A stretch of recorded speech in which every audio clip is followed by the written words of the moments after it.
Hi, before you start watching, subscribe to the channel. Today I will tell you about the movie The Year 10. Enjoy your viewing. After the collapse of civilization, humans gradually lose their ability to communicate and turn into savage creatures. The story moves to a forest where two travelers, a man and a teenager, spot a lone boar. They approach within shooting distance. The teenager takes out a bow, draws the bowstring and passes the weapon to the man, who shoots, wounding the animal. The hunters follow a bloody trail that ends at a dried-up lake. Failing to find prey, they turn back. In the woods, they discover an abandoned car. The man finds cigarette butts, a source of valuable tobacco, and the teenager gets a pack of cookies, which he eats by throwing the wrapper on the ground. Noticing the man's reflection in the mirror, the kid accidentally presses the klaxon, attracting the attention of a pack of wild dogs. They climb into the car to wait it out while the predators pass by. Along the way, it becomes clear that the teenager is not only careless, but also indifferent to cleanliness. He keeps throwing trash.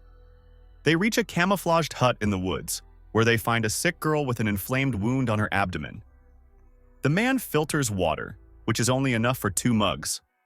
They give the girl one of the few remaining pills, and then the man makes a self-puff from the steers they find and smokes on the porch. In the morning, a teenager goes to a makeshift toilet. While doing so, he notices movement in the distance. People.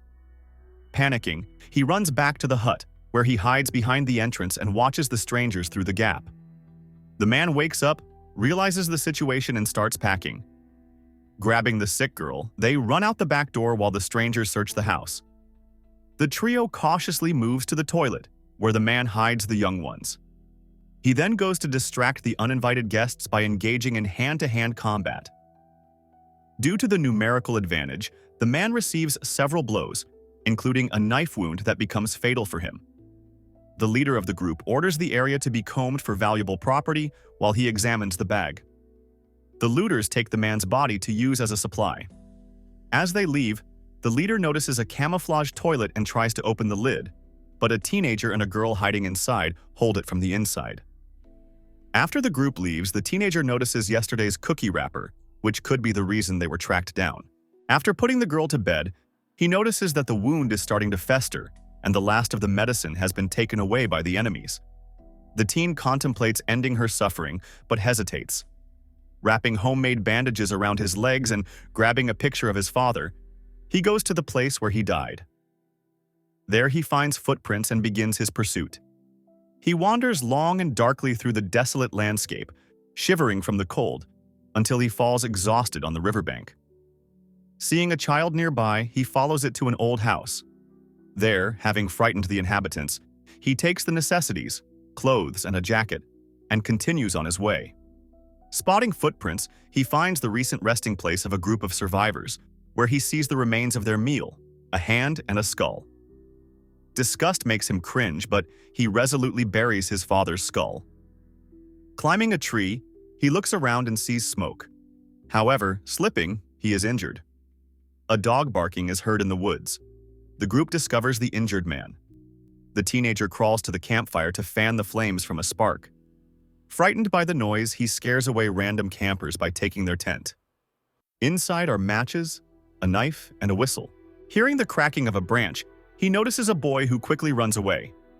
The creek is colored red. A woman is washing the tools. The teenager cautiously creeps toward the camp, bypassing the signal rope, and searches for medicine. At the last moment, he notices the reflection of a suitable person. To calm the situation, he proposes a game of rock, paper, scissors. Winning, he stabs the woman with the stone and searches for the medicine. Noticing the returnees, he covers his tracks and hides the cobblestone. Dragging the body with the axe, he leaves a clue for himself. Hiding behind a tree, he watches the gang catch the same boy. He sees the ringleader give pills to the wounded man, then hides them in a chest. As the leader heads to the creek to search for his missing comrade, the other survivors prepare to cut up their prey. However, their plans are disrupted when one of the group notices an axe lying around. Increasingly puzzled, the group wanders into the woods in search of the culprit. The kid hides behind a tree, and when everyone passes by, he covers the spot with dead grass for camouflage. Taking advantage of the moment when there's almost no one in the camp, he crawls back, peeking along the way into a hole, with the remains of past trophies. Waiting until the wounded man has gone to rest, the kid heads toward the prisoner to free him with his knife. The boy's frightened screams annoy the sleeping man, who emerges just as the captive escapes. The hidden kid takes advantage of the distraction and heads for the medicine chest. But the lock proves to be too strong, and even a series of failed attempts fail to open it. When the group returns, he manages to hide under a house. Learning of the prisoner's escape, the leader gives the wounded man an educational blow with his staff. They soon find the body of their partner, and the leader notices marks on the chest indicating recent tampering. The cannibals hold a ceremony, burying their comrade, unexpectedly maintaining some moral fiber. After spending the night under the trailer, the kid in the morning remembers the matches he found earlier. He quietly goes into the house, lights them in the dark among sleeping people. Instead of starting a fire, he sneaks between the sleeping men, getting close to the ringleader. Uncovering a knife, he carefully slices the key from his neck. Once outside, he opens a chest and finds a bag of medicine. Instead of making a quick escape, he decides to lock the door of the house to delay his pursuers. When he catches the signal string, he causes a commotion, after which the bandits chase after him, having previously kicked down the locked door. Intending to use the head start, the kid rushes forward as if preparing for the first post-apocalyptic Olympics. The wounded man quickly loses strength, and the leader, limping, kicks him over, breaking his neck. The armed survivors continue their pursuit. One manages to knock the kid down, but he deftly gets up and keeps running. The chase continues until the fugitive rolls down a steep slope. The pursuers refuse to repeat this maneuver, limiting themselves to a warning shot, which, however, misses. While the cautious survivors were descending, the boy managed to climb the opposite slope, breaking away from the pursuit. He reaches the boy's dwelling with his grandfather. Inside, however, he found a shocking sight. A broken door and the body of the old man on the floor, disfigured. Whether the participants of the skirmish had left him like that, or whether a pack of animals had done their job. Taking advantage of the door's absence, the predators got inside. Shocked and overwhelmed by guilt, the boy goes outside, where he is overtaken by his pursuers and knocked out with a point-blank blow to the skull. Bound hand and foot, he wakes up at their camp, where a fire has already been built, creating an atmosphere for a warm welcome. Trying to free himself, he spots a folding knife and crawls towards it, but the leader quickly foils his plan by throwing the tool away. With his mouth free of the gag, the kid whistles loudly before another blow cuts off the sound. The noise attracts the attention of a group of animals who run toward the source of the sound. The pursuers decide to use escape tactics, abandoning the captive. When they leave, the kid gets to the knife, frees himself from his bonds, and hides under a log. The plan works. The predators follow the fleeing party, ignoring the lurking teenager. After the pack has passed by, he packs his belongings into a backpack, including the necessary medication. As he runs away, one of the groupies falls, and the leader, limping, realizes that being faster than the slowest target is enough. He pulls out a sharp object to treacherously attack a comrade, who turns around and falls prey to the predators. The greedy pack quickly mauls him, bringing a bloody tribute to the animals. The rest of the party decides to punish the culprit and chases the kid again. After tripping over a root, he decides to take a break, sitting under a flowering branch. Noticing him, one of the pursuers sneaks to attack, but it turns out to be a trap. Having left his jacket, the kid attacks from above. In a short fight, despite a professional throw, the opponent is behind him, applying a chokehold. The leader turns around and watches as she is overtaken by a pack of hungry animals, greedily attacking their prey. The other survivors decide to punish the culprit and chase the kid again. After tripping on a root and falling, he decides to take a break, sitting under a blossoming branch like a real warrior.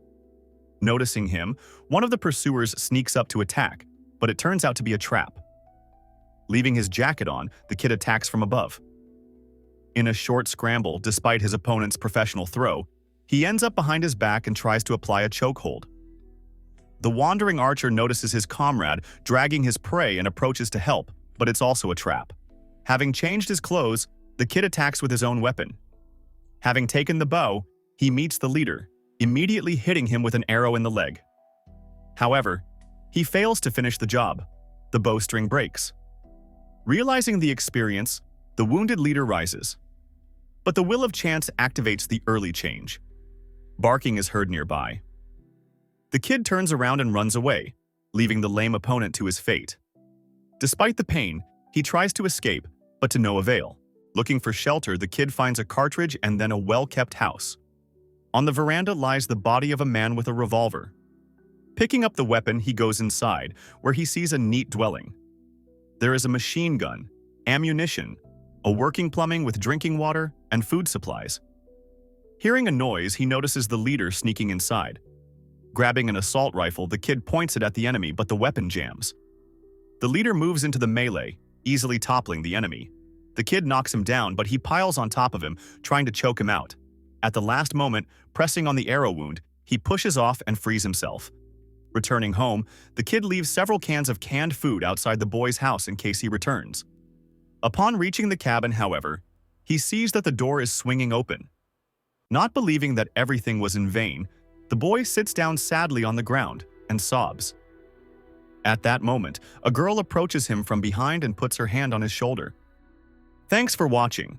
Subscribe to the channel, put a like, and write a comment.